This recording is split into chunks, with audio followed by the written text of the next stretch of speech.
Buenas noches. Las muletillas son el sarcófago del idioma. Por ellas los reconoceréis. ¿A quiénes? A los ninis, a los de la tele, a los políticos, a los tertulianos que no tienen nada que decir, a los periodistas que no saben escribir, a los escritores que tampoco, a los rastacueros de las redes y la red, a los damnificados por las campañas de analfabetización, a los HASP del informe PISA, a los tontos. Siempre hubo muchos. Stultorum infinitus est numerus, dicen que dice la Biblia, aunque no sea cierto, falsa traducción de un versículo del Eclesiastés. También se respeta el bachiller a Don Quijote para dar razón de la sinrazón del éxito de la primera parte de sus andanzas. Pero ahora hay más. Tontos, digo, que esconden su estulticia bajo el burka de las frases hechas. Eso no es nuevo, aunque el tertulianés, neologismo de Antonio Burgos, sí que lo sea. El vulgo, para ocultar su condición, siempre ha recurrido a las muletillas, pero estas, en los tiempos de la tele, los móviles e internet, son una plaga tan contagiosa como la gripe. Resulta útil, sin embargo, para detectar a los gramaticidas. Desconfíen de quienes en su vaniloquio usan expresiones como las que siguen. Su opinión vale tanto como la mía. Que te lo has creído, majo. Hágaselo mirar. Con la que está cayendo. Es un referente. Sociedad civil. Antiguas pesetas, las hay modernas. Ourense, Generalitat, Lleida, a no ser que hablen en gallego o catalán. Ellos y ellas. Presuntos, si hay evidencia de culpabilidad. A día de hoy, galicismo o aujourd'hui. En el día a día, a pie de calle. Como no podía ser de otra manera. ¿Tiene los datos? Sí o sí. Es lo que hay. Hoy no toca. Se puede decir más alto, pero no más claro. Perder la vida. Se te ponen los pelos como escarpias. ¿No sería mejor de punta? Planes de futuro. ¿Los hay de pasado? Dignarse a. Sobra la preposición. Discrepo con usted. ¿No querrá decir de usted? ¿Follará sin, a solas, esa lumbrera? Cerró la puerta detrás suyo. ¿No será de él o de ella? Los dos últimos solecismos citados no son muletillas, sino errores de bulto. El de trabucar la preposición regida por el verbo y el de confundir el pronombre personal con el posesivo, en los que incurren, incluso por escrito, bastantes de los más preclaros nombres de nuestras letras. Algunos, pese a ello, han entrado en la docta casa. Si es usted lector de los que hablan así, hágaselo mirar. Las noches blancas. Empezamos.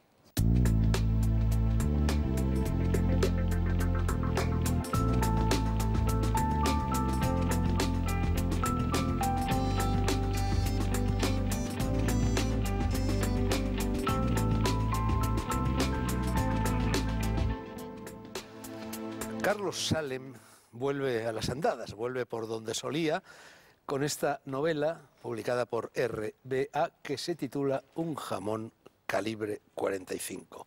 Buenas noches, Carlos. Buenas noches. Un título serio, por fin, ¿no?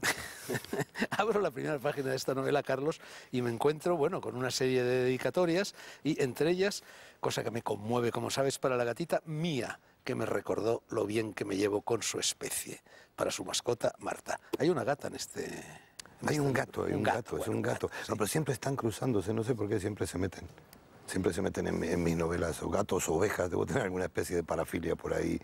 Pero no, con este gato sí, este gato era necesario. Y la gata es que yo siempre me han gustado los gatos, pero había olvidado lo que era tener ser como un gato y quererlo. Y coyunturalmente traté con una gata que me encariñé, ahora voy a tener de aquí un par de meses un gato que además se va a llamar Taibo.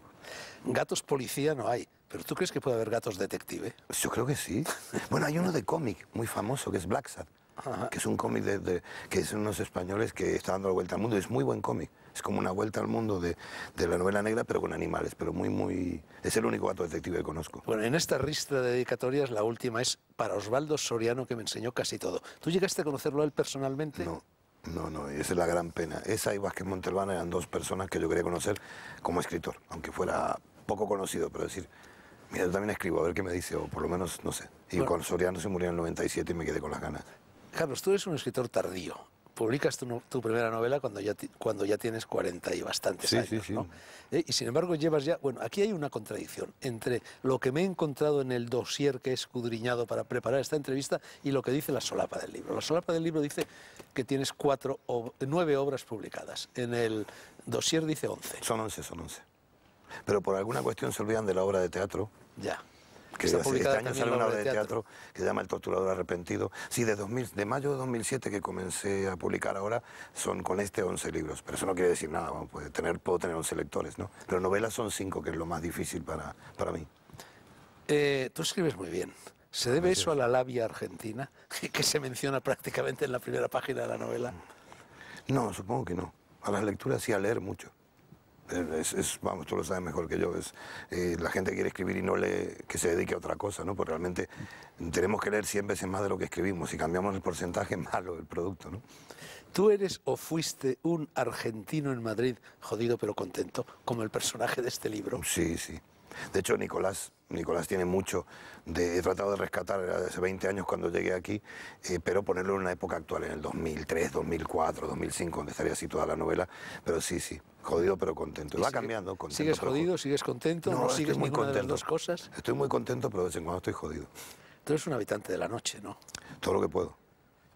El Bukowski no cerró, creo que sigue, el Bukowski sigue adelante. Pero no estoy yo ya. No está bajo tu férula, ¿no? No. Pero ahora haces algo parecido. Sí, en Diablos Azules. ¿Qué son los Diablos Azules? Diablos Azules es un bar que está en la calle Apodaca y donde los martes hago lo mismo que hacía en el Bukowski, que sigue, pero ya no estoy yo, y los miércoles una cosa interesante que es una sesión de microrelato que se llama El tamaño sí que importa.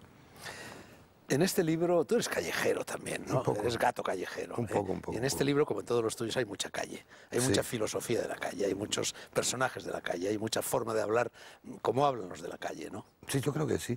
Es que, a ver, imitarlo y capturarlo completo sería tarea de un filólogo, alguien que supiera. Yo escribo, pero sí que me gusta lo que encuentras por la calle, lo que ves. La vida está por ahí en las ciudades. Te vas encontrando las historias. Sí que hay bastante. Y hay varios personajes ahí que tienen un poco filosofía de calle, sobre todo el gato ese, que es un filósofo de calle, pero de los que te salvan la vida a la larga. Y tus libros, también son muy urbanos, ¿no? Sí. A mí escribir del campo me cuesta. Yo no sé si fue Cortázar. Tú que vienes de un país tan campestre. Sí, yo me crié en la Patagonia. En Buenos Aires. Pero también, te juro, claro. pero yo me crié en la Patagonia. No, es que el campo me gusta 10 días. Hasta ahí mi límite. Luego pienso que qué hacen los pollos paseándose crudo, como decía Cortázar. ¿Sabes? Que un pollo paseándose crudo delante de mí. Este jamón de calibre 45 es de pata negra. Yo quisiera creer que sí. Que sea un buen recebo, pero vamos. Quisiera creer que sí. A mí por lo menos me apetecía contar esta historia y contar esa historia que tuviera eso, erotismo, humor, y que fuera una novela negra, que me apetecía hablar del deseo y de ese doblez que tenemos ahí, es que ya sabes, escondido, ¿no? Uno de tus autores favoritos es Raymond Chandler, y en esta novela hay un personaje, un detective cutre, que se llama Felipe Mar López, en homenaje a Philip Marlowe, ¿no? Sí, además en la novela es muy chandleriana. El homenaje a Philip Marlowe es el anti-Philip Marlowe. Es un Felipe Mar López que tiene un despacho cutre ahí en Montera y que soñó alguna vez con ser detective y no pasa de ser un casposillo seguidor de cosas casposas, pero se ve metido en algo más grande que él y ahí se ve el personaje un poco, se ve la interacción, su torpeza, su anti-Philip Marlowe.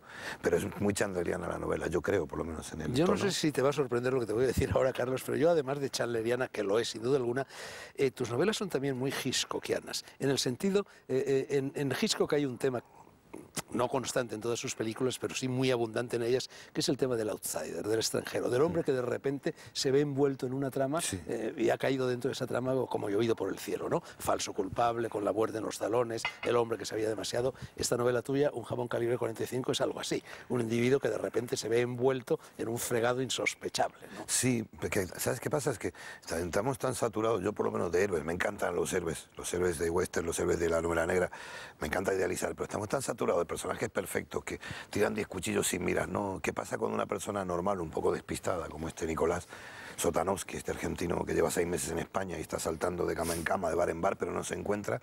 De golpe se encuentra con una situación en la que es muy grande, que nos asustaría a cualquiera.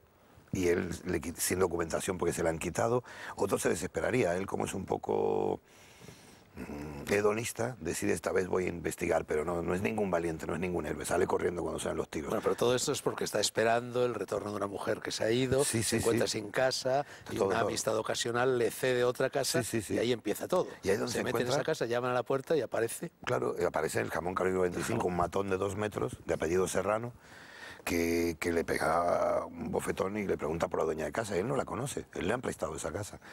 Y ¿cómo no vas a conocerla si estás en calzoncillos en su piso?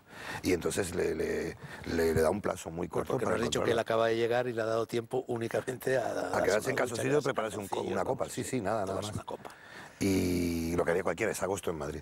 Y entonces realmente el tipo le quita el pasaporte y el billete de avión. Entonces no sabe qué hacer, cualquiera otro escaparía y él en algún momento también, pero se cruza por ahí una boca que, como digo yo, era la verdad, aunque si estuviera mintiendo todo el tiempo. Bueno, se cruzan dos cosas, porque él quería escribir una novela y cree que esa casa que le han dejado va a ser el ámbito natural para dar rienda su gran obra y que lleva años sin hacerla.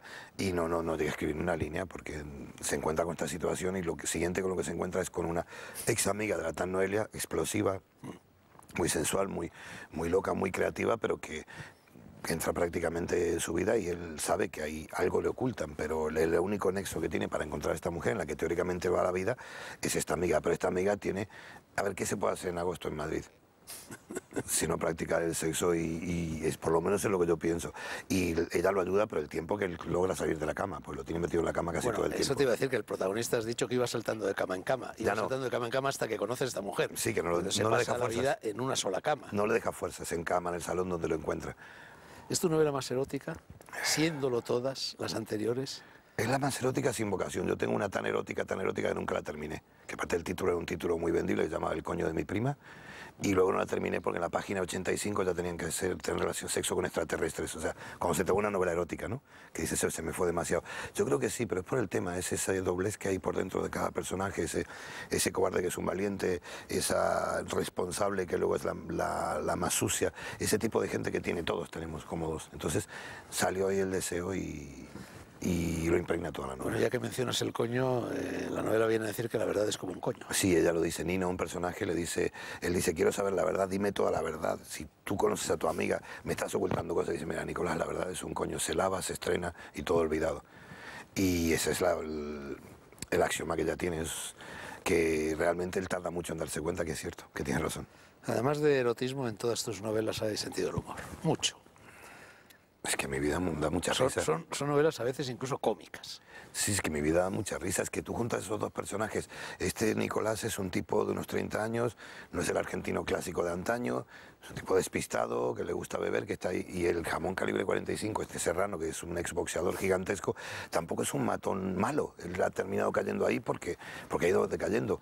Obviamente se tienen que entender. Uno es muy listo, el otro parece que es tonto. Y luego, como siempre pasa en mis novelas, a veces el más tonto es el que termina dándote una lección de vida, ¿no? El que tiene menos... Y como siempre pasa también en tus novelas, los personajes secundarios tienen mucha importancia. Sí. Acaban cobrando protagonismo y son personajes entrañables, son personajes que acaban siendo simpáticos y que reaparecen de vez en cuando en unas y otras novelas. Suelen reaparecer. Y lo curioso es que no planifico de verdad. O sea, obviamente debe haber un esquema en mi cabeza que hace que mis personajes, como son más... Los protagonistas suelen ser un poco más odiosos, o más paliza, o como este es Nicolás, más despistados. En cambio, el secundario es neto y sale casi como... si quieres ser un Sancho Panza, no lo sé, pero me salen bien, por eso no lo planifico. Este Serrano es un tipo que terminas queriéndolo enamorado de una viuda, y el otro que va a ser su víctima, poco menos que escribiéndole cartas de amor, haciendo de Cyrano. Pero es lo que haríamos cualquiera. ¿Tú no harías eso por un tipo que te va a matar si te cae bien? Es una extraña pareja, ¿no? Nicolás y Serrano son una extraña pareja, ¿no? Pero se llevan bien, incluso... yo creo que es parte del motor. Nina es este personaje tan erótico y tan importante, pero la acción funciona porque está este tipo tan grandote que teóricamente sabe todo del ambiente y están todos despistados. En Madrid en agosto todo el mundo está un poco loco. No sé si te has ido un día a las 4 de la tarde, va gente que sabes que viene de currar y viene borracha. Y en julio no vendría borracha, pero en agosto Madrid se vuelve muy loco. Si no te has quedado, te recomiendo la próxima vez. Carlos, ¿tus novelas pertenecen al género negro o pertenecen al género de la picaresca? Yo creo que están a medio camino entre las dos.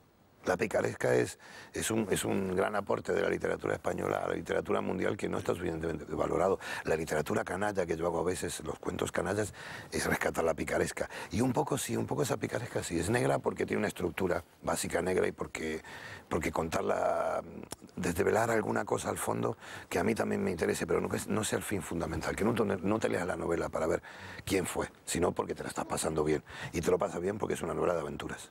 Yo escribo novelas de aventuras también, sí. Humor, ya lo hemos dicho, sexo, ya lo hemos dicho, y también, como siempre, quiebros bruscos, ritmo de tango, precisión verbal, oído para el idioma y la filosofía de la calle, que también lo hemos dicho, ¿no? Bueno. Estos son los mimbres con los que trenzas estas historias. Ojalá que sea así. No, a mí sí me gusta. Otra cosa es que... No, sí, estoy contento. La música que tiene cada novela, tú lo sabes. Cuando estás escribiendo una novela y la has terminado, sabes si tiene la música que tú querías o te ha salido unas notas más allá y hay que dejarla ir igual. Y esta creo que tiene la música que yo quería. Es de tango, pero con un poquito de blues al fondo. Hay dos clases de exilio. Uno es el exilio existencial y otro es el exilio político. El tuyo es un exilio existencial con toda la carga de paulatino desarraigo que llevas. Sí. Comenzó por un desengaño político, cuando el advenimiento de la democracia en el 83 no solucionó nada y tú veías todo igual, entonces llegó un momento que me cansé, ese típico, me canso y me voy, por 2 años, mira, llevo 22, pero sí que es más existencial. Ahora quiero mucho más a la Argentina y cuando voy la disfruto mucho más. ¿Vuelves por allí, sí? Sí. Y con este libro además volveré más porque se va a imprimir también allí. Entonces eso te da la posibilidad de tener un libro tuyo a un precio que puedan comprar tus compatriotas, que los otros importan y eso cuesta caro. Este libro vuelve también a uno de tus escenarios habituales en un determinado momento, que es Marruecos. Sí. Yo creo que con Marruecos, ¿sabes qué pasa? Yo conozco muy pocos países. He vivido en 3 continentes, pero casi no conozco nada. He ido a París no sé cuántas veces en los últimos 3 años y no me sé las calles, pero lo que me entra por el rabillo del ojo, el olor del pan, y en Marruecos me pasa eso. Viví 10 años al lado, entre Ceuta y Melilla, cuando dirigía periódicos, pero no soy un gran conocedor de Marruecos. Sin embargo, sé cómo huele, sé cómo late, sé cómo huele la arena. Tú me entiendes, porque has viajado mucho más que yo. Y es inevitable que Marruecos aparezca sobre todo cuando se va a resolver algo. En Camino de Ina, si te acuerdas, empieza todo allí y se resuelve en Madrid. Aquí, de alguna manera, hay un primer desenlace en Marruecos. Yo antes me he metido, bueno, eso no lo he dicho, pero podía haberlo dicho con las personas que dicen referente, no recuerdo si lo he dicho o no. Yo he dicho referente, ¿no? No, lo voy a decir yo ahora contradiciéndome. Vale. Tú te has convertido en eso que llaman un referente de la novela negra. Tus novelas tienen éxito, te dan premios, traducen, se reeditan. He venido en taxi ahora porque he comprado Telemadrid, si no hubiera venido en metro. No, lo que sí he tenido mucha suerte, en 4 años y medio, como decía, y luego sí coger un sitio no que me hicieran, que se creara un sitio para mí, que no hago una novela negra clásica, y sin embargo gente como Juan Madrid, que es muy canónico, le gustan mis libros y me ha alentado. He tenido mucha suerte, más que referente la gente dice, este tío salió de la nada, y ahora tiene como 10 libros, pues voy a leer a ver cómo lo ha hecho. Y yo tampoco tengo ni la más puta idea, Fernando. Juan Madrid vive, o vivía, no sé si sigue allí, en Malasaña. Sí, va a ser yo tiempo no veo a Juan. Sí. ¿Tú también vives en Malasaña? No, ahora estoy viviendo en Quevedo. Pero antes viví en Lavapiés muchísimo tiempo. Pero en Malasaña vivo, porque estoy casi todo el tiempo que puedo. Lavapiés, de hecho, sale a menudo en tus libros, ¿no? Sí, pero yo me he recorrido con Juan más de una noche hasta cerrar el último bar y he descubierto bar que ignoraba que abrían con Juan Madrid no hace mucho por Malasaña. El barrio se lo conoce como la palma de su mano. ¿Y alguna vez vas a salir de la casilla de la novela negra y vas a recorrer otros derroteros? Sí, pero ¿sabes qué? Me dijeron una cosa hace un tiempo, un amigo, no lo mencionaré, escritor, y no sé si es amigo, me dijo, tío, escribes bien, te está yendo bien, ya es hora de que escribas una novela seria. Y digo, tío, vamos a ver si no se ha entendido nada. Que Gardel, si resucita, quiera matar a Julio Iglesias por cómo canta, para mí es serio. No creo. Ya escribí una novela de amor y que se ganó un premio. Y que me liberé mucho, no de amor, era una comedia urbana, ¿no? Mucho Madrid ahí metido en medio. Se llama Cracovia sin ti, me lo pasé muy bien, pero no, yo creo que sale solo. Creo que obligarse sería malo. Si hay miseria, que no se note. Si hay miseria, que no se note. Muchas gracias. Gracias a ti.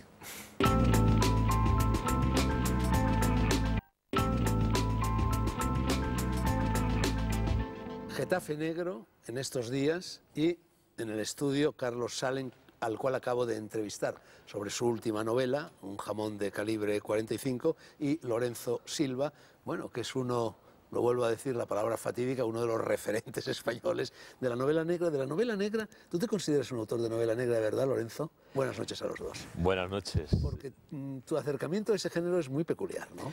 Sí, yo creo que de lo que me siento más próximo es de la novela negra, o de lo que se da en llamar novela negra, porque hay muchas peleas, ¿no?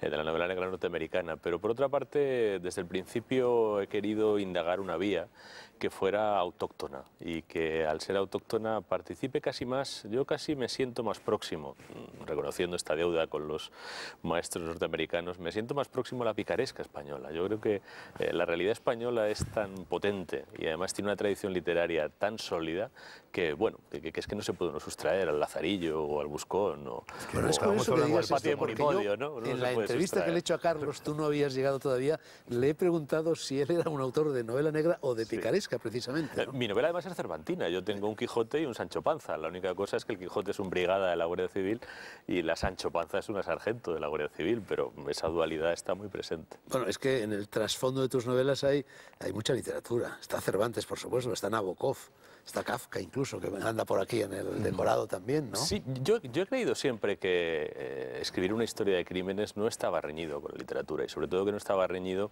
con que lo que te ilumine, la mirada que tú lanzas sobre los crímenes, no sea tanto la mirada acuñada en el género como una mirada acuñada extramuros del género. A mí, de hecho, pues no sé, por ejemplo, para mirar a un criminal me interesa más, iba a decir seguramente, sin ninguna duda, la mirada de Nabokov que la mirada de, no sé, de algún que otro autor del género, ¿no? Creo que esa mirada es al final lo interesante, y da igual que sea un crimen o que sea otra cosa. Bueno, esto os lo pregunto, o mejor dicho, os lo digo a los dos. En el último número del Cultural del Mundo venía un artículo de Ignacio Echevarría que se llamaba Literatura Caracola, que no sé si habéis leído, que comenzaba diciendo lo siguiente: de un tiempo a esta parte, al perverso tinglado de los premios se ha superpuesto el de los festivales literarios, de cariz muy distinto. Anteayer fue el High Festival de Segovia, ayer más multidisciplinario el Viva América de la Casa de América de Madrid, dentro de nada también en Madrid el Festival Eñe, no menciona Getafe Negro, etcétera, etcétera. Y al final el artículo termina diciendo: y todos soplando la caracola para hacer el mayor ruido posible. Solo algún distraído la toma entre las manos, la examina intrigado, se la pone al oído y que se oye el mar. Se oye el mar. Todos estos saraos, todos estos tinglados, todos estos festejos que se montan alrededor de la literatura, ¿sirven para algo? ¿Sirven para que haya más lectores? ¿Sirven para que se lea más? ¿O al contrario, distraen, desvían? Yo creo que sí. Yo creo que sí. A ver, un sarao no sé, pero un festival, como Getafe Negro, como la Semana Negra, como con otro matiz el Congreso de Novela y Cine Negro de Salamanca o Barcelona Negra, sirven. Mira, para que te hagas una idea, en Francia hay 60 salones de novela negra al año. Yo estoy yendo a 12 o 15, hemos conseguido con Lorenzo. Pues ya no les queda tiempo para leer, Carlos, sí. Sí, la no, gente pero, que va a tantos bueno, cada salones, sitio, o para ¿no? Pero escribir. eso quiere decir que hay más de 100, mínimo, más de 100 salones, lo que ellos le llaman salones literarios de distintos géneros, pero 60 son de novela negra. Y hay un público con un nivel, una calidad y una exigencia que realmente dices, oye, no tengo que bajar la guardia, porque realmente yo creo que sí sirve, porque más gente se acerca. Es como decir si sirve la Feria del Libro. Yo creo que en la Feria del Libro, a lo mejor los que sois muy conocidos no habláis porque estáis firmando, pero los que somos un poquito menos, que tenemos tiempo, terminamos hablando con 70, 80 o 90 lectores. Yo creo que sí sirve. Yo iba a decir una maldad, ¿no? Una maldad Dila. que es un refrán castellano, ¿no? Que cree el ladrón que todos son de su condición, ¿no? Es decir, hay muchas maneras de hacer un festival y hay muchas maneras de enfocarlo.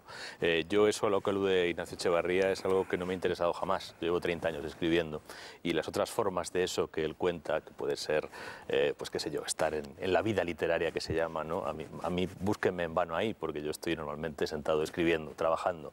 Y cuando estoy en un festival estoy también trabajando. Y estoy trabajando para hacer lectores, y lo tengo muy claro, porque yo además gasto dinero del contribuyente y soy muy consciente de que estoy gastando un dinero que no es mío y que tiene que rentarle a la ciudad que hace la inversión y a quien está detrás de todo esto procurando que esto tenga un contenido.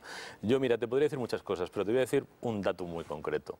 En el año 2007 no había ninguna librería en Getafe. En el año 2007 lo que había era el departamento de libros del Carrefour, el departamento de libros de Alcampo, el departamento de libros del Corte Inglés. Un trozo de libros en un hipermercado. Desde el año 2007 para acá, en Getafe se han abierto y funcionan, y además participan activamente en Getafe Negro, 2 librerías. Pues debe de ser el único lugar del mundo, porque se están cerrando librerías en todas Pues en Getafe partes, se han ¿no? abierto 2, y además participan en el festival, venden libros y venden mucho del género. Es decir, hemos creado lectores del género en un lugar donde ni siquiera había librerías. Eso es definitorio. Bueno, yo os espeto otro párrafo de Ignacio Echevarría que dice festivales, por ejemplo, celebrados bajo la popular premisa de que cuanto más seamos, más reiremos. Decenas de escritores convocados al unísono para participar en decenas de actos que a menudo tienen lugar simultáneamente, eso es verdad, en espacios transitados por toda suerte de curiosos a los que conviene atraer con formatos novedosos, preferiblemente cortos, no vayan a aburrirse. Nada de conferencias sesudas ni de tediosas mesas redondas, sobre todo nada de crispación, buen rollito, eclecticismo, ecumenismo, dinamismo, lecturas en cadena, conciertos, vistosas escenografías. ¿Cuántos famosos han logrado reunir esta vez?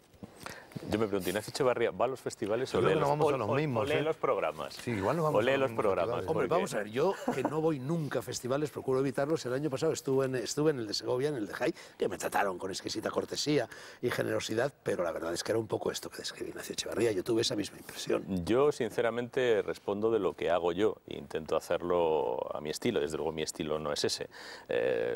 Yo ahora vengo de estar hablando 2 horas con una persona, o sea, de tener una conversación de 2 horas con un juez y senador italiano que además es novelista y que, bueno, pues no hemos estado hablando de buen rollito precisamente, hemos estado hablando, diría, de todo lo contrario y durante 2 horas. Y ha habido 150 personas a pie firme, vamos, mejor dicho, sentadas en una butaca, pero aguantando 2 horas de conversación, que no ha sido ni superficial, ni ecuménica, ni ninguna de estas cosas que él dice, ¿no?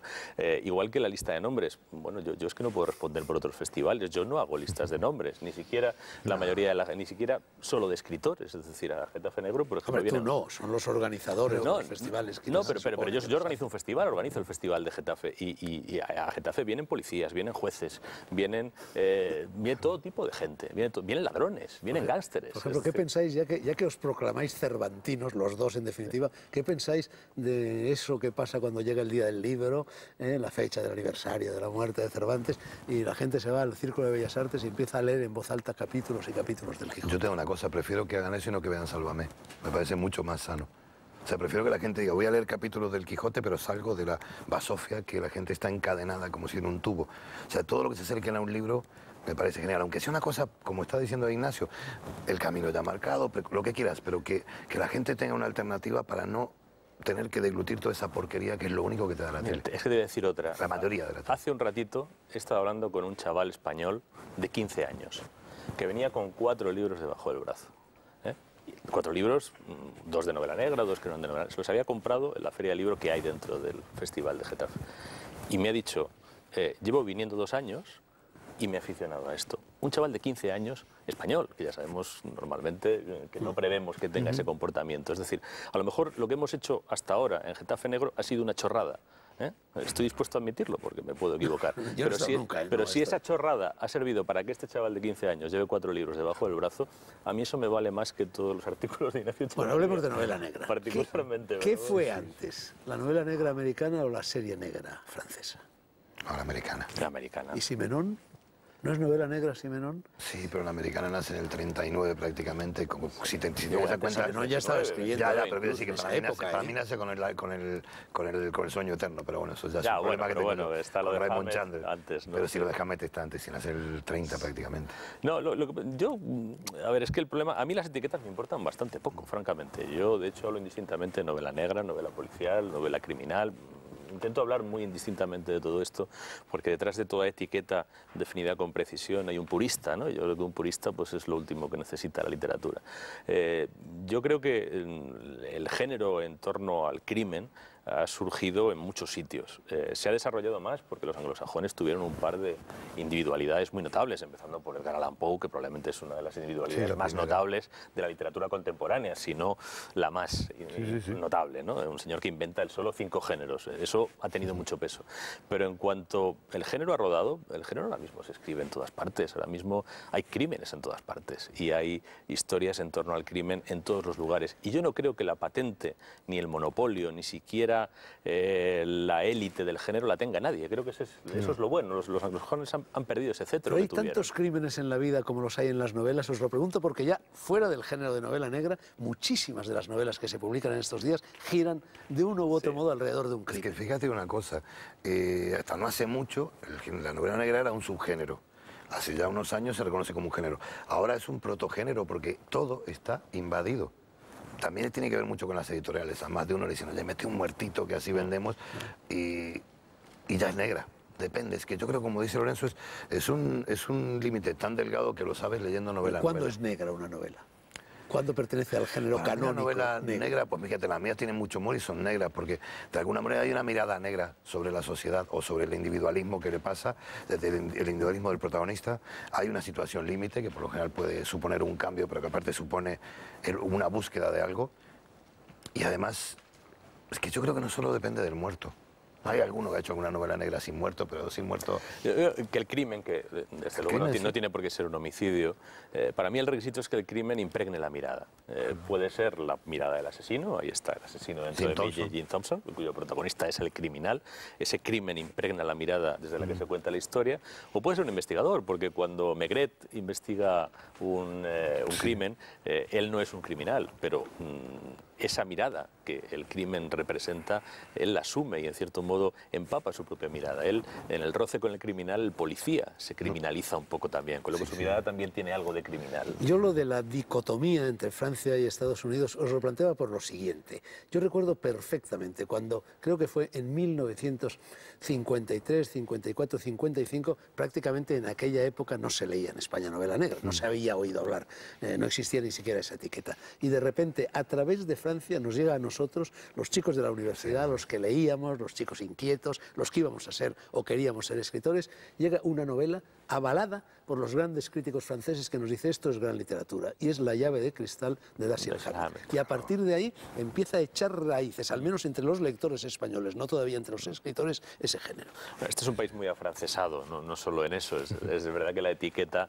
que tenemos es francesa, pero igual que es francés el pan que comemos. Sí, pero cuidado. Que Francia nos ha influido mucho. Los franceses tienen un mérito, ellos rescatan. Jim Thompson, vamos, era prácticamente desconocido en Estados Unidos, rescatan a un montón de autores, no solo a Hammett y Chandler, sino autores poco conocidos y los lanzan allí, porque Mark Venn, que es un novelista alucinante, de una calidad que en Norteamérica era desconocido, y los franceses lo publicaron con Jim Thompson, con... ¿cómo se llama el otro? Se me ha ido... James M. Cain, Dashiell Hammett... Sí, ya me acordaré, hay un montón, hay Goodies, Goodies, hay un montón de gente que en Francia, gracias a eso, vivió y vamos, y si no se pegaron un tiro porque estaban durmiendo de sofá a sofá en Estados Unidos, de golpe en Francia, los reivindicaban como maestros. Entonces, eso ayudó también a que hubiera una correa hacia aquí y así de vuelta al mundo anglosajón. Bueno, bien, nació en Estados Unidos, pero ¿qué fue antes, el huevo o la gallina? Quiero decir, ¿el cine o la literatura, en lo relativo al género negro?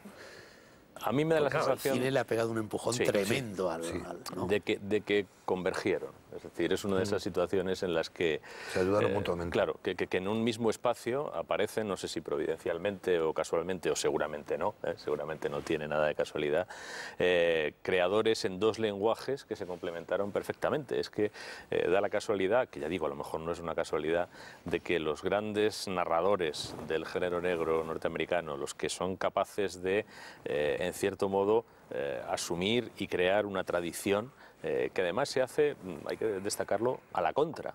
Se hace a la contra y se hace frente a la reticencia, el desprecio, el desdén, el menosprecio absoluto de la academia, ¿no? De las universidades que los desprecian. Surgen unos autores que son capaces de hacer una literatura poderosa que llega a la gente y que además está bien escrita mientras los están despreciando, que para eso realmente hay que tener un valor y un fuste, ¿no? Y eso coincide con la época de oro del cine norteamericano, ¿no? De cualquier manera, con el Hollywood clásico, es que esa conjunción es arrolladora. Yo creo que se alimentan, porque todo esto nace mucho de todo el hard-boiled, que es toda esa literatura de que les pagaban a centavo por palabra y que se vendían millones. La mayoría era muy bajo, pero Hammett, Chandler y otra gente levantaron el nivel, y eso era tan popular que al cine le dio cierta garantía. El Sueño Eterno fue un exitazo de ventas para aquella época, pero también se perdía algo. Fíjate que Chandler nunca quiso que Humphrey Bogart fuera Philip Marlowe. Tú lo ves, está descrito como un tipo de 1,83 m, cara larga de perro, jovial. Él quería que fuera Cary Grant. Y se murió sin verlo porque todas las películas que hizo, bueno, El Sueño Eterno, sobre todo. Es el único sí, pero incluso el Bogart le gustaba para otra cosa. Cary Grant siempre hacía de bueno, excepto en Sospecha de Hitchcock, que le obligaron también por cuestiones de producción a poner a Cary Grant. Había otro actor él lo intentó, ¿no? Y lo quería, él quería que hubiera sido Cary Grant en sus películas. Marlowe le parecía que daba más el tipo, no solo físicamente, sino entre afable, irónico, y era Bogart que triunfó. El Sueño Eterno fue una de sus consagraciones. Hay un detalle que acaba de apuntar Carlos que creo que es importante. el cine busca audiencia y el cine además es una producción costosa que necesita espectadores. Y la simbiosis con la novela negra se produjo efectivamente porque había muchos lectores para ese género, que podían ser espectadores bien predispuestos. Y hay un detalle curioso que es por qué tenía tantos lectores el género negro. En esa época llegaban a Estados Unidos muchos inmigrantes que no dominaban el idioma. Y una manera que tenían muchos de ellos de aprender el idioma, además el idioma que les interesaba, a ellos no les interesaba el idioma de Shakespeare, les interesaba el idioma de la calle, lo aprendían en esas novelas y por eso tenían tantísimo éxito y tantísima difusión. Sí, eran baratísimas, pero también era eso, era lectura barata en sentido de adquirirla a bajo precio, pero... Bueno, empieza siendo literatura de kiosco, en definitiva, lo que pasa es que luego... Sí. Así empezó. Lo que pasa es que hubo gente como Hammett que le metió ideología, le metió trama, le metió una altura literaria, o Chandler, que son los que más destacaron, pero hubo mucha gente. Yo te voy a decir que en un determinado momento en Estados Unidos, sobre todo la novela negra, se carga de significación política, ¿no? De crítica al sistema. Sí, bueno, no hay más que leer a Hammett. Ahora han salido, por ejemplo, las actas de sus interrogatorios, sí. O leer el Largo Adiós. El Largo Adiós tiene 3 o 4 párrafos sobre el American Way of Life, que son probablemente lo más demoledor que se ha escrito sobre el consumismo, el materialismo, la vida familiar norteamericana. Realmente, dentro de una novela que en apariencia es de entretenimiento, hay unas sentencias demoledoras sobre lo que es el modo de vida americano. Hay quien dice... No, ibas a decir algo. Una pequeña cosa. Tú decías ahora cuál es novela negra o cuál no. Yo, para mí, básicamente, la única diferencia, aunque lo que me gusta todo, la novela más Agatha Christie, ese tipo de novela, el asesino siempre es el mayordomo, un hijo bastardo, uno que se quedó con algún problema, una vieja deuda. En la novela negra el asesino siempre es el sistema. Y lo que el sistema hace que haga las personas por triunfar o por encajar en el sistema. No el sistema este, si me imagino una novela negra en un estado comunista también sería contra el sistema. O sea, la novela negra siempre el asesino indirectamente es el sistema. Muere alguien y no le importa a nadie. Y ahí va ese policía o ese detective a intentar averiguarlo, lo que nadie va a hacer. Es un poco utópico, pero por eso tiene ese magnetismo. Hay un relato canónico en la historia de la novela negra que es de un autor que no escribía novelas negras, que es Hemingway con los asesinos, The Killers, ¿no? Mucha gente dice que eso es, bueno, la apoteosis del género, la obra maestra, que más allá no se puede ir. Me parece bueno, pero ahí han leído poco. Sí, yo creo que sí. Es bueno. Pero vamos, la apoteosis es como una especie de intento de desacreditarlo, ¿no? El que lo escribe mejor. Culmina la teoría del iceberg, ¿no? Sí. De que una novela, un relato, hay 6/7 partes que no se ven, que no las ve el lector, pero que es lo que sostiene el relato, ¿no? Porque el relato puro de Hemingway es mínimo, ¿no? Y sin embargo, ¡guau! Lo que pasa es que eso llega a ser una novela y seguramente, si es una novela larga, me suicido antes de terminar. Claro, es un tour de force, pero es muy bueno. Pero hay gente, ya Jim Thompson tiene momentos... Sí, yo pensaba, por ejemplo, a mí grandes novelas, El asesino dentro de mí me parece a mí una gran novela. Una novela realmente perturbadora y además con nada que envidiarle, yo creo, en excelencia. Y por ejemplo, El Largo Adiós de Chandler es una obra literaria. Él no quería morirse sin hacer una obra literaria. En Inglaterra lo adoraban. En Estados Unidos lo querían mucho, pero en Inglaterra lo veneraban como un gran escritor. Y le aguantaban cualquier cosa, sus borracheras, todo. Pero el tipo quería hacer una gran obra y El Largo Adiós es un gran libro. Es un libro que está a la altura de Faulkner, que está a la altura de Steinbeck, que está a la altura de lo que quieras. Y es uno de los grandes prosistas en inglés del siglo XX. O sea, la gente que ha leído a Chandler traducido al castellano, que además han tenido mucha suerte, se ha perdido lo que es Chandler. Chandler es uno de los grandes prosistas en inglés. ¿Y en qué medida, por ejemplo, Conan Doyle o Chesterton son autores, o por lo menos precursores de la novela negra? Precursores, sí. Precursores, sin ninguna duda. Raymond Chandler, el autor al que más admiraba era Conan Doyle. Sí, y detestaba a Agatha Christie. Por ejemplo. El último año de su vida, en el 58, que estoy escribiendo una novela sobre ese periodo. Es una escritora tramposa, en mi opinión. Él decía eso, decía que había metido en un jarrón. Entonces, el 58, que fue el último año de su vida, y ya se había estrenado 10 negritos, y él cada vez que pasaba enfrente, porque vivía en el Ritz, decía, esto es una porquería, esto va a durar nada, esto no llega a primavera, y creo que todavía sigue representando.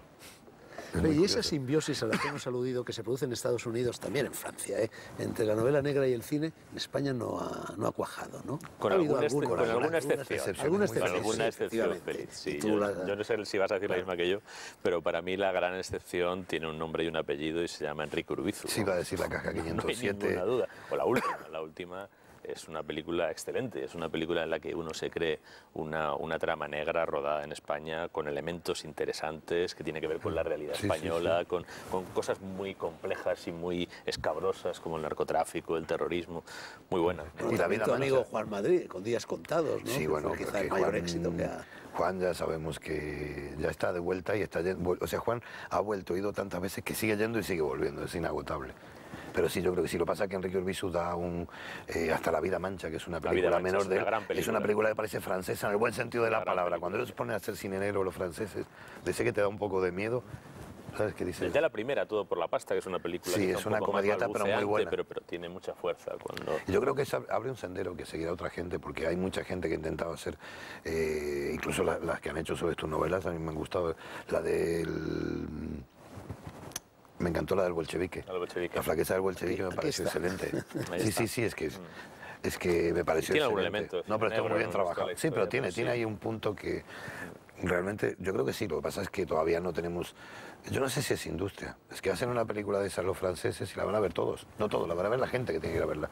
Y aquí, por suerte, por las de Urbizu están yendo gente. Enrique Urbizu es muy duro, dice que el problema es que hay que encontrar en España actores que sepan moverse, que sepan coger una pistola, que sepan abrir una puerta, que sepan sentarse en una barra, que eso es casi más importante y que eso es difícil de encontrar en España, que no se trabaja. El cine francés de Melville, ¿no? De Alain Delon, de Jean Gabin, de Belmondo, ¿no? Era un gran cine. Porque son personajes, yo creo que lo que dice Urbizu es, necesitamos actores que sean capaces de encarnar personajes carismáticos, que nos creamos su desgarro, nos creamos su... Lino Ventura. Y realmente pues él tiene a Coronado y con Coronado está... Con Coronado está ahí porque Coronado le ha sacado a Coronado lo mejor, pero lo que dice Fernando es cierto. Paralelamente en esa época no ha habido, y yo sí que echo de menos, se echa de menos un Lino Ventura español de cine negro. O sea, es una figura... Pepe Sancho es un buen actor de cine negro. Sí, es cierto. A Pepe Sancho le han sacado mucho partido. Es cierto. Hace un par de horas estaba sentado en una de esas butacas con Reyes Monforte. Es un actorazo. Para terminar, en los últimos años se ha producido un fenómeno sorprendente, un fenómeno de irrupción geográfica en la novela negra, que son los nórdicos. Holanda, Suecia, etc. ¿Qué pensáis de esto? Yo creo que eso es... Tuerces el gesto, Lorenzo. Yo, por decir una cosa sencilla y que trate de ser relativamente original, yo creo que es un efecto retardado. Es decir, lo que estamos viendo ahora, la explosión de la novela nórdica, es algo que se incubó en los 60. Es algo que se incubó en los 60 con una serie de autores que empezaron a escribir una novela autóctona, como siempre lo digo mal, pero creo que se dice más o menos Maes Høval y Pervalo, que se escribió en los años 60. Esa novela autóctona creó lectores, esos lectores leyeron no solo la novela negra sueca incipiente, sino toda la novela negra, y eso explica la generación de escritores que tenemos 20 años después. Que los hay mejores y peores, pero hay muchos. ¿Por qué? Porque en un momento determinado se han criado esos lectores. Y además porque lo compran todo, pues son las editoriales. Si tú eres sueco, te compro lo que sea, porque también han pegado... Eso es ahora el boom aquí, sí. El boom ese que yo creo que sí, pero escondido entre eso hay gente... a mí Mankel me ha parecido siempre excelente, aunque me pueda resultarme lento, ¿no? Porque es muy nórdico, pero es buenísimo. Pero también hay muchas cosas que digo, yo no sé cómo ha vendido, hija mía, esto que realmente no se sostiene. O sea, que dices, se ha escrito 300 veces y se ha hecho, pero ahora como viene de Suecia o de Última Finlandia... pregunta, ¿y el primero de todos no fue Dostoyevsky con Crimen y Castigo? Está la duda que Crimen y Castigo es posterior a los asesinatos de la calle Morgue. Se dice que el asesinato de la calle Morgue es la primera. Está el problema fundacional. Yo creo que está ahí. Sí. Y la creación del investigador se dice que incluso hasta Sherlock Holmes tiene a toma de este personaje. Sí, es que Pueblo inventó casi todo en la literatura la narrativa moderna, bueno, y no solo narrativa, también la poesía, ¿no? Pero Dostoyevsky sí que hizo algo. Por tiempo a lo mejor no, pero sí que es un buen ejemplo de que puede haber una gran literatura y que sea novela negra. Getafe Negro. Lorenzo Silva, Carlos Salen, sus dos últimas novelas, excelentes las dos. Seguimos, muchas gracias, señores.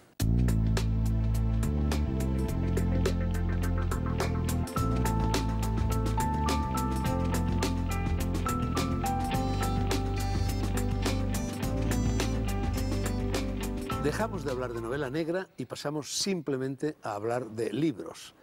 Y vamos a hacerlo con dos lectores. Uno de ellos es Javier Puebla, escritor, novelista, tribuno de las letras en Las Noches Blancas, y el otro nuevo en esta plaza es Juan Luis Gordóvil, que ha venido de Vitoria expresamente para intervenir en este programa y que estás un poco nervioso, dices. Es la primera vez que apareces en televisión.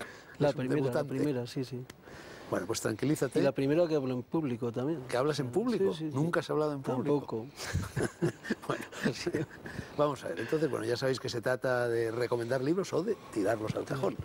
Empieza tú, Javier, para que se vaya tranquilizando Juan Luis. Bueno, esto realmente es muy fácil porque la tele es como un escenario, entonces un escenario todo entra. Y si ahora mismo nos durmiésemos y nos quedásemos así, entraría. Porque un escenario, Javier, la no atención des, del público no la des ideas tienes. a los espectadores, que a estas horas de la noche lo mismo te imitan. Bueno, nada, no pasa nada. Bueno, yo he traído una bolsa de monstruos, comprada en Londres, una bolsa de monstruos, y entonces tengo cosas monstruosas dentro. Una de las cosas la voy a tirar. Solo has traído libros para tirar. No, no he traído uno para tirar nada más, que es este, que es el más grueso, pero voy a dejarlo para el final. Es un libro más o menos conocido. He traído libros para recomendar, porque yo ahora tengo también una editorial, bueno, ya la tenía hace tiempo, que se llama Haz Milagros. En estos tiempos papales y en estos tiempos que tiene que volver la religión a hacer milagros es importante. Entonces, son 3 libros que son casi imposibles de encontrar porque hago tiradas de 200 ejemplares, 300. He creado un premio, está vinculada al taller literario que doy. Estoy a ponerlo en otro sitio, perdón por los ruidos. Y entonces, pues, este es un libro que transcurre en la vida de un bar. Pero vamos a ver, no he entendido muy bien. ¿Son libros publicados por por mí? ¿Y mí? los vas a tirar al cajón? No, no, los voy a recomendar. No, te advierto, Javier, y no te lo digo en broma, que la mejor publicidad para un libro es tirarlo al cajón. Porque la gente se fija más. Y se inquieta. ¿Y qué libro crees que voy a tirar al cajón, tío? Uno mío. No, ya quisiera. Bien. Un premio para Fernando. Bueno, no voy a tirar, que no voy a dar a la campana, pero bueno, uno mío, efectivamente. Sí, además es lo más fácil tirar uno de uno mismo, ¿no? Es lo más... Tienes todo el derecho. Bueno, los autores son Victoria Sánchez Ayllón, Caótica, que me encanta la portada, me encantan todas las portadas. Las portadas tienen un juego completo, que supongo que se verá en cámara, entonces están todas diseñadas, también las diseño yo, claro, que me divierte mucho diseñar portadas, te enseño. Este es buenísimo y este es excelente y en general son autores que nunca habían escrito y yo los encuentro en el taller, van creciendo, muchos dejan de escribir cuando son alumnos tuyos, en definitiva. Sí, es que me estoy montando una editorial, va a invertir dinero gente en este año fuerte porque he inventado un premio, el premio Gavia Blanca, porque el mundo literario español, como decía Bolaño, está lleno de arribistas y lameculos. Y entonces es muy duro publicar... No solo el mundo literario, pero bueno. Sí, bueno, sí, pero el mundo literario también, ¿no? Que supone que aquí el talento y esas cosas deberían ser más importantes. Entonces, como yo tengo muchos problemas para publicar, y en ocasiones no es por la calidad del libro, sino por los contactos, etcétera. Entonces, a los libros en los que creo, quiero facilitarles la posibilidad de publicarse.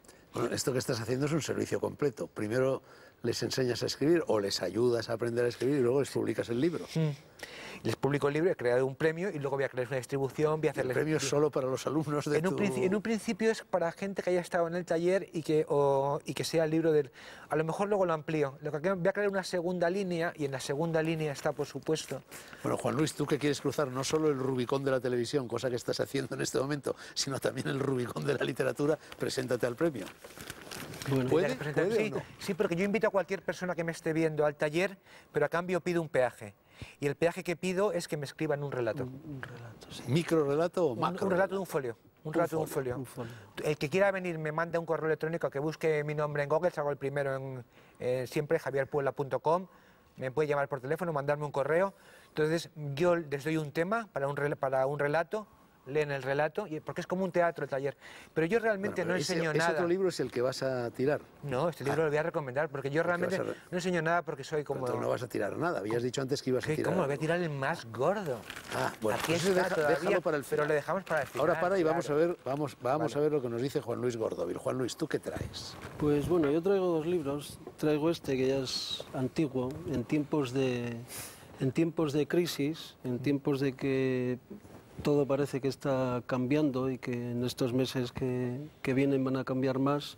Pues me gusta este libro porque este es de un cambio personal, o sea, de un cambio interior, ¿no? La India de Fernando Díaz. La India de Fernando Díaz. Buen amigo, sí. Fernando Díaz. Buen amigo y con un prólogo tuyo, además, sí, que se llama Vidas Paralelas, en este libro. ¿Tú has estado en la India este verano? El verano pasado, ¿no? Sí. ¿Y esa visión que da Fernando Díaz coincide con la que tú has...? Lo que pasa es que la mía fue demasiado turística. Tendría que haber ido de otra manera, que iré de otra manera. Bueno, ¿y por qué te gusta ese libro? A ver, ¿Por qué échale un capote a mi amigo. Pues porque es un libro, vamos a ver, era un yuppie, él, ¿no? de los Sí, 70. Un ejecutivo de los 70, sí. Un ejecutivo, pero bueno, en el fondo a él siempre le habían gustado los hippies y agarró y se marchó a la India y hizo un viaje exterior, como lo llama él, ¿no? Un viaje exterior de hippie. Estuvo 11 años. Estuvo 11 en años el sí, Ganges, en total, sí. sí. Viviendo prácticamente casi como un mendigo, vaya, ¿no? Allí a orillas del Ganges. Y aprendió a Estuvo con tocar el maestro de sitar. Porque él es con maestro de sitarista, sitar, además, sí, ¿no? sí, sí. Y luego ya, pues la última etapa ya fue de introspección, ¿no? De estar al lado del río, al lado del Ganges, y solo hacía eso. Bueno, sigue siendo una especie de anacoreta, ¿eh? Porque vive en un pueblo, Sí, sí, Hueva, sí, de sí, Guadalajara, allí también que luego se fue a aislado. hacer quesos, ¿no? Creo que pone al final del libro. Cuando ya volvió a España otra vez, que dice una voz interior, le dijo, aquí ya has terminado en la India, ya has hecho tu trabajo, vuelve otra vez a... Y se vino a un pueblo de Guadalajara a Se levantó la casa y con sus empezó a propias hacerlo. manos, Eso piedra a es. piedra. Sí, sí, eso es lo que pone en el libro, sí. Qué bonito. Y sí.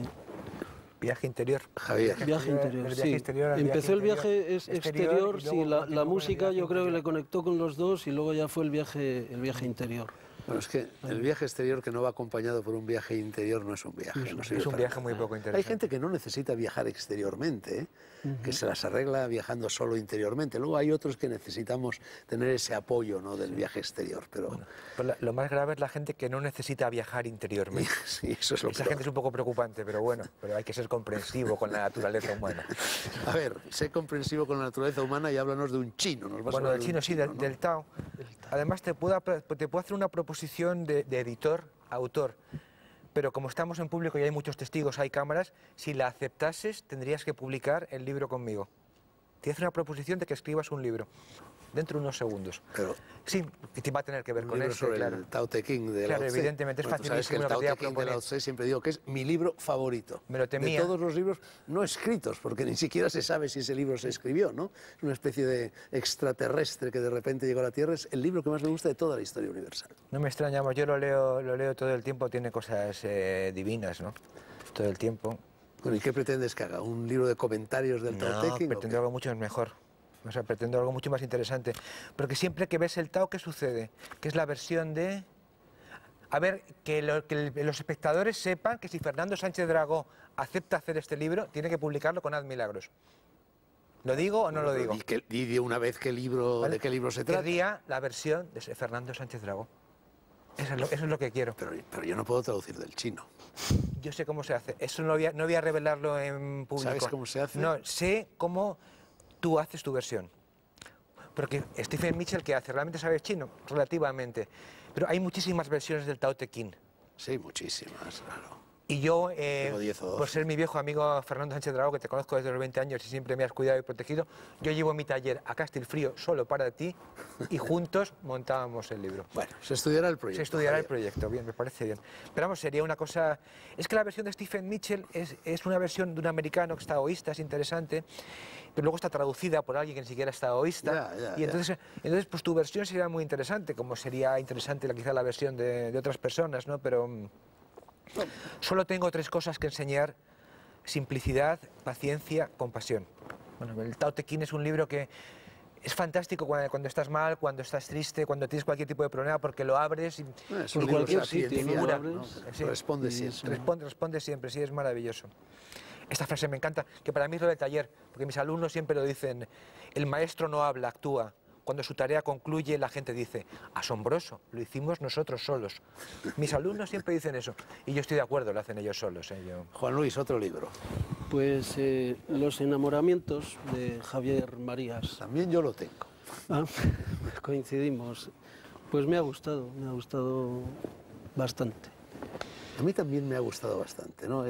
Quizás es la primera vez que una novela de Marías me gusta, porque a mí siempre me ha gustado Marías como ensayista, siempre me ha gustado Marías como articulista. Tengo aquí este otro libro, Aquella mitad de mi tiempo, al mirar atrás, que es un libro de memorias, pero un libro de memorias hecho a retazos, porque en realidad son artículos que ha ido publicando por aquí y por allá, aparte de una larga entrevista personal que le hace una revista extranjera. Pero la verdad es que todos esos retazos componen un mosaico que efectivamente son unas memorias, unas buenas memorias. Pero la verdad es que esta novela es muy interesante, ¿no? Porque te enseña el revés de la trama. el revés de la trama de las cosas que aparentemente pueden no parecer excesivamente significativas y que tienen siempre una significación, ¿no? Siempre con esta técnica de Marías, que es un poco la estrategia del caracol, el estilo del caracol, ¿no? Es como una especie de berbiquí que va dando vueltas y poco a poco va ahondando. Es un estilo boscoso, claro, no es un estilo de jardín zen. No, es concéntrico. Es una novela... Sí, además es que la vas leyendo, y dices, bueno, yo creo que va a ir pasando esto y nunca pasa lo que tú crees, pasan cosas diferentes.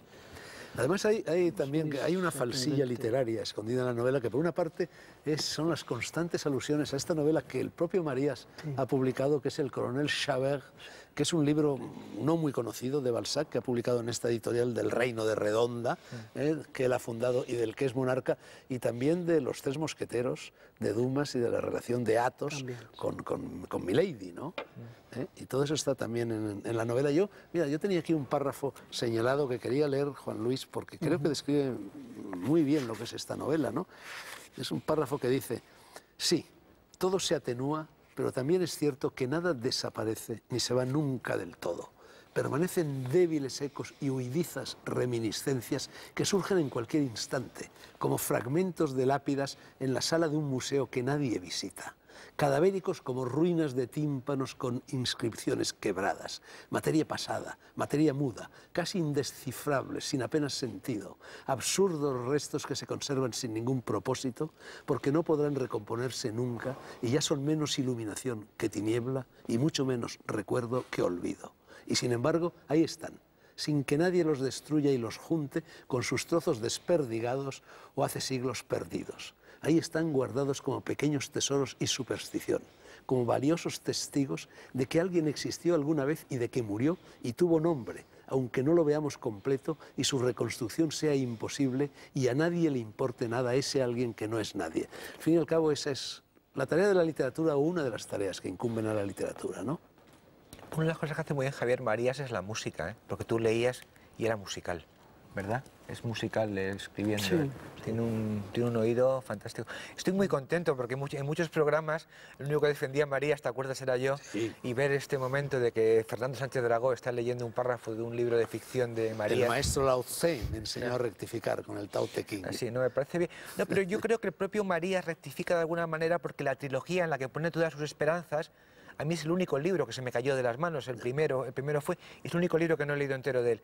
Entonces, cuando acaba la trilogía y ve que no funciona ante el mundo, hace un libro, lo que él llama menor, y el libro menor es el que funciona realmente a nivel masivo, como le pasa a Cervantes con el Quijote. El Cervantes cree que el Persiles es la bomba, y hace un libro menor que es el Quijote. Y cuando el Quijote triunfa aún sigue peleando por el Persiles, que cree que es el bueno. Entonces yo creo que hay una cierta humildad en la escritura de los enamoramientos, humildad no fácil de encontrar en Javier, a pesar de que yo le aprecie mucho. Y entonces creo que esa humildad también ha logrado que llegue mucho más al público. El título es buenísimo, la portada es muy buena y la música es la... Aún no lo he leído, bueno, pero lo leeré. Javier, ibas a tirar un libro. Me toca tirar un libro. Muy poquito tiempo. ¿Qué tiempo tenemos? Oh, nada, segundos. Bueno, voy a tirar un libro porque realmente es que estoy hasta las narices de este libro. Este libro se llama Sonríe Delgado y lo escribió un señor que es un asesino profesional que se llama Frederick Traum, aunque mi nombre figure en la portada. Entonces, creí que eras un asesino profesional. Sí, entonces entonces, bueno, es muy desagradable. Porque de novela negra. Lo firmé yo porque llegué a un acuerdo con él y le dieron el finalista del premio Nadal. Tampoco es que se haya vendido brutalmente. Tiene 14 años de trabajo y entonces yo tengo como la obligación de mantenerlo vivo, es una cosa como kármica, ¿no? Y ahora mismo va a salir otra vez en ebook, que es el formato este que te bajas de internet. Y entonces es muy triste para mí, porque yo soy muy buena gente, a mí me encanta poner a la gente de buen humor. Yo creo que Fernando tendría que reconocer que algunas de las columnas más bonitas que le han dedicado son mías. Soy muy generoso escribiendo con la gente. Y sin embargo, este es un libro que aterroriza. Cuando la familia de mi padre vino, cuando mi padre cumplió 80 años a Madrid, les regalé uno a cada uno y mi padre me miró con una cara de enfadado y me dijo, nos vas a aterrorizar. Y para no aterrorizar más a la gente, Sonríe Delgado se va al cofre. Juan Luis, ¿algo que añadir? ¿Vas a leer Sonríe Delgado? ¿Te ha convencido Javier Puebla? Espero que no. ¿O te ha aterrorizado? Lo leeré. Sí, vaya. Si me aterroriza. Te aterrorizará seguro. Muchas gracias. Podría ser una novela negra, pero no lo es. Podría ser una novela bélica, pero no lo es. Podría ser una canción desesperada, como la que se atribuye a Espronceda o como la que escribió Neruda, y lo es, aunque fue Rubén Darío quien la escribió. Aprendí en mi adolescencia ese poema y se me quedó grabado. Dice: cuando la vio pasar el pobre mozo y oyó que le dijeron «esto, amada», lanzó una carcajada, pidió una copa y se bajó el embozo. Que improvise el poeta, y habló luego del placer, del amor, de su destino, y al aplaudirle la embriagada tropa se le rodó una lágrima de fuego que fue a caer al vaso cristalino. Después tomó su copa y se bebió la lágrima y el vino. 11 versos del padre de la poesía moderna española que contienen una novela en la que se respeta a rajatabla lo que Hemingway decía a propósito de ese género literario, el novelesco y la parte escondida del iceberg. En Italia hay un vino muy dulce, como el de Málaga, como el moscatel, como la mistela, que se llama en latín Lacrima Christi, in vino veritas. Yo, antes de dormir, me tomaré una copa, o dos, es mi medida, lo hago siempre. Tiene polifenoles. Buenas noches.